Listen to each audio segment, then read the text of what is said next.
come on out to Brown Mountain Bottle Works at 115 East Union Street in Morganton, North Carolina.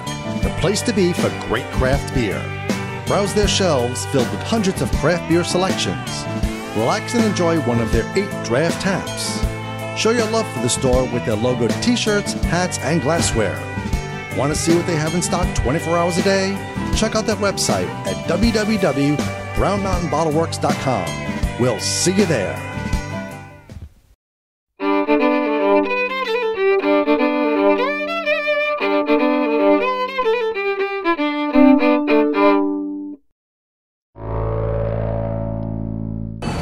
Hi, I'm Glenn, Dave's behind the camera. We're the NC Beer guys. Welcome to another episode of NC Beer Buzz. We have found our place back in one of my favorite places today. We're back in Chapel Hill. We're at the Top of the Hill Restaurant and Brewery on the corner of Franklin Street in Columbia. And for some time now, of course, you guys know Franklin Street and Top of the Hill. You had a wonderful patio out here to overlook all the activity on Franklin Street. And now we have a new and improved patio. We wanted to come back and show it off. Aaron and Chris were kind enough to invite us in today to talk about all the improvements. And we might talk about some beer reports over with too. Thanks for having us in here, guys. Thank you, Glenn. So we've just now finished the new patio. Yep. Like just this month, I guess, or just for school to come back. August 5th. August 5th we reopened. Right. 1 month shutdown. Only. That's pretty good, actually. Yeah. But it had to be a huge constructional undertaking to do. We're 3 floors up for you guys who don't know. Yeah. How do they even do the work? Yep. They work 7 days a week for a month. Right. They brought in a crane, lifted half the patio off. And worked at nights a lot, I guess. Worked overnight. A lot of 2 a.m., 3 a.m. stuff. Had the cops shut down the street a couple of times. Okay. At least part of the street, not all of it. But, Good GC that had experience doing stuff like this. All right. Downtown Raleigh, he did the Carolina Ale House, I think it was. Yep. Okay. That's right. And, he knew the people. Nice.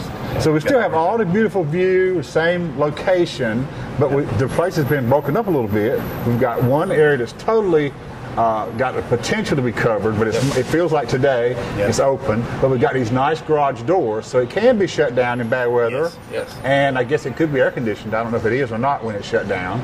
No air conditioning. Okay, but it can be closed in from the weather at least. Yeah.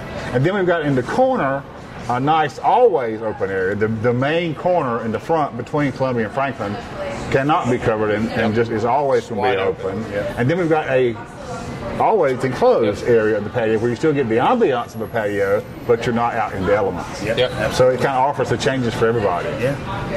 So what was the impetus? Why do you think Scott felt like it was time to do something different on the patio? What was happening? What drove the decision? We had pavers that were just kind of gross and dirty and an ugly green awning. So it was time because of the looks of the thing. It was showing its age. Right, It had been a great patio. The view was still great, but the structure itself was showing its age. And it gets such traffic. That's such abuse. Really. It's been well used over the years. Because if our viewers will remember or pay attention during football season, particularly, or any kind of game night, this place is just overrun with people out here. Yeah.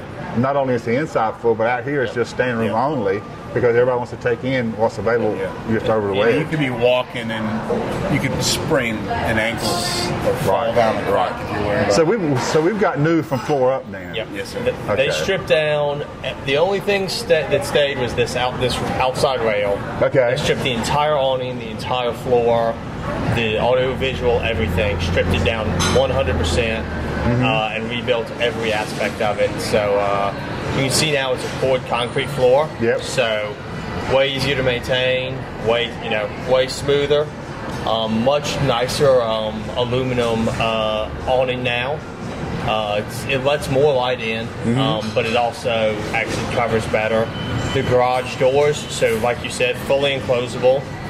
So in the winter we'll have heaters, so it'll be fully heated. So it'll be, we'll be able to control the temperature within a few degrees. Right. 365 days a year. Oh, that's great. Which is going to be really exciting, especially, come those, December football games. Yeah. People really still want to party, but it's not quite outdoor weather anymore. That's right. That's right. That's going to be a really nice thing. Oh, that's great. That's good. This is going to be a very popular area, as it always was. Yeah. I don't think that had any, I mean, it was already just the place to be. People loved it, but now it'll be a little more comfortable to love it. And a little more attractive, of course. And ACC basketball, same thing. When you come in town to watch, an ACC basketball game in February, now you can still enjoy the view. Right. Without your jacket on. So we have drugged the brewers out of their element, and now they're talking architecture and development and design. So we've about said all we can say about the patio. Now we're going to talk about the good stuff, the beer. Sounds good. What's new and wonderful in the beer scene at Top of the Hill? ESB, our Ellie's ESB, extra special bitter. Now that's not a new beer for you guys. You've done it before. We've had it on for 6 or 7 years. It might be on once every year. Put that on last week. Our blueberry wheat will be on until the end of September. All right. And that's been on all summer? Since April 1st. Yeah, since April 1st. Right. It's a seasonal. So if you want that, and that's a highly popular beer, if you want that, you better get on in here for the next month or so. Yeah. Right. Yep. Got your early football game. Coconut porter. That is going to be on. I think we have like 11 or 12 barrels. Okay. That's somewhat new. Second year we've done it. Okay, So I know we this had last year. Yeah. And this Same basic porter. Same porter. You guys can never have the exact same thing. You know you tweaked it some. we did. We tweaked it. We tweaked the coconut editions. We upped the coconut. It's still mainly a porter with some hints of coconut. Yeah. It's not, in your face coconut. Right. But yeah, we did tweak the coconut. Always looking for the best Of course. approach. So yeah, that one's a little different this year, but it's still tasting really good.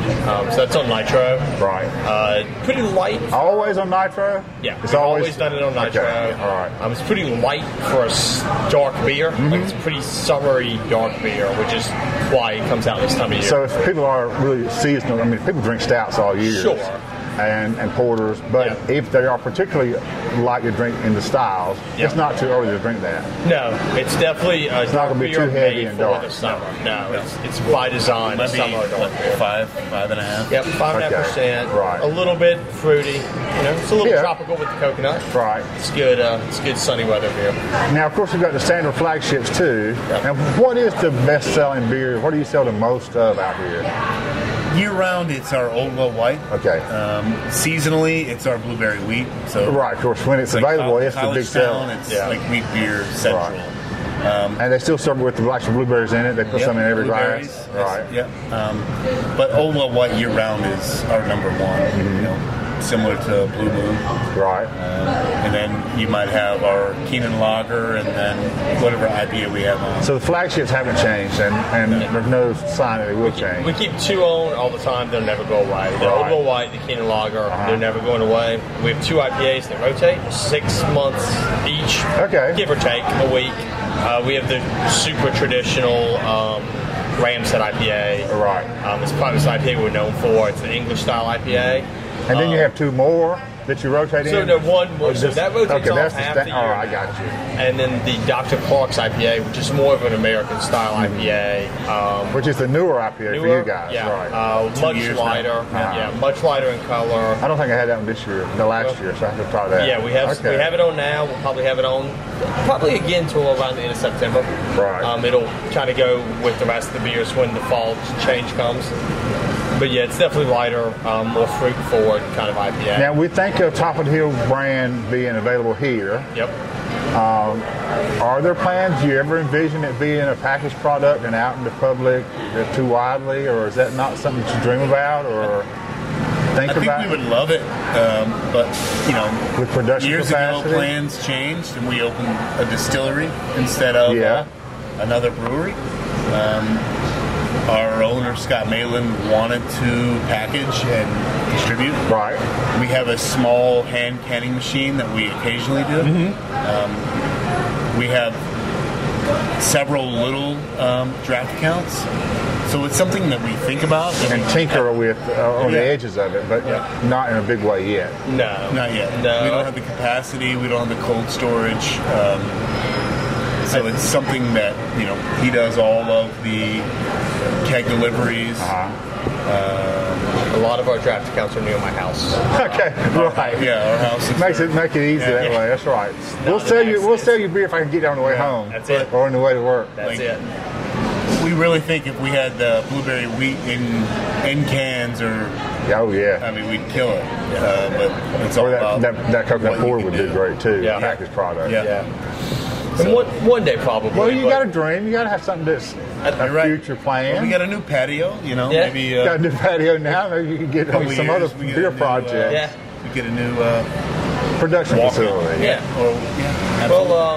We'll see. It's the liquor's time to grow. I think they're expanding across the country. I think maybe 2 more years for them to really. Do people come in knowing the beer and not the alcohol side, the distillery products? It really or is that more and more it's interesting. It coming cuts on both ways. A lot of people.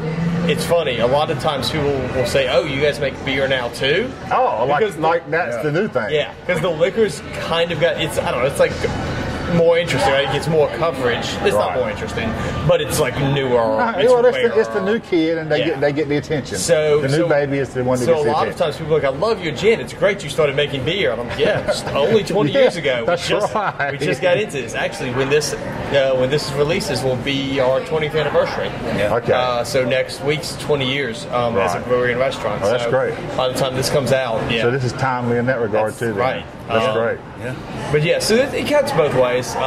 This place it's been around long enough. It's known for so many things. Right. Some people it's just the bar they drank at in college. Yeah. Some people come just for the beer. And some of us are so old that it wasn't here when we were in college.